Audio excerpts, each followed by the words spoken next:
In order to maximize revenue, an aircraft operator must ensure that his aircraft carry as much payload or traffic load as possible. However, every aircraft is restricted by stringent structural and performance limitations, which often mean that the traffic load on a particular flight has to be reduced to ensure the aircraft's safety. In this lesson, we shall look at some of these limitations by using the definitions found in Section 1, pages 2 and 3 of CAP 697. You will note that these definitions use the word mass rather than weight, but they can be considered to have the same meaning in the context of this lesson.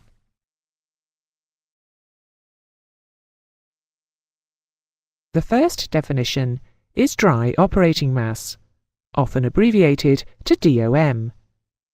This is the total weight of the aeroplane ready for a particular operation, but without fuel and traffic load. It will have everything else on board for the flight, including the crew and their baggage, in-flight catering equipment, food and beverages. In fact, everything except the passengers, cargo and fuel.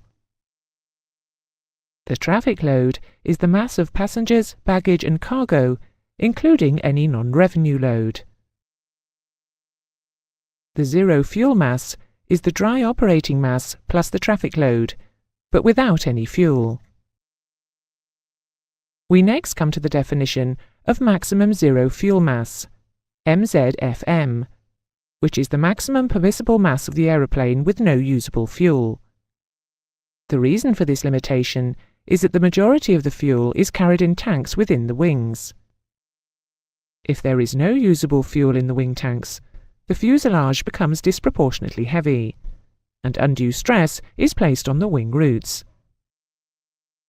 If the aircraft is at its maximum zero fuel mass, any increase above this limit must be fuel only. The maximum zero fuel mass may determine the amount of traffic load that can be accepted. The maximum structural takeoff mass, also called the maximum takeoff mass, MTOM, is the maximum permissible aeroplane mass at the start of the takeoff run under normal circumstances. The next definition, maximum structural landing mass, is often referred to as maximum landing mass, and is abbreviated to MLM. Assuming that there are no other restrictions on the landing run, this is the maximum permissible total aeroplane mass on landing in normal circumstances. The definitions we have covered are all found on pages 2 and 3 in Section 1 of CAP 697. They must be learned and understood in order to be able to calculate the optimum payload that may be carried under differing aircraft configurations.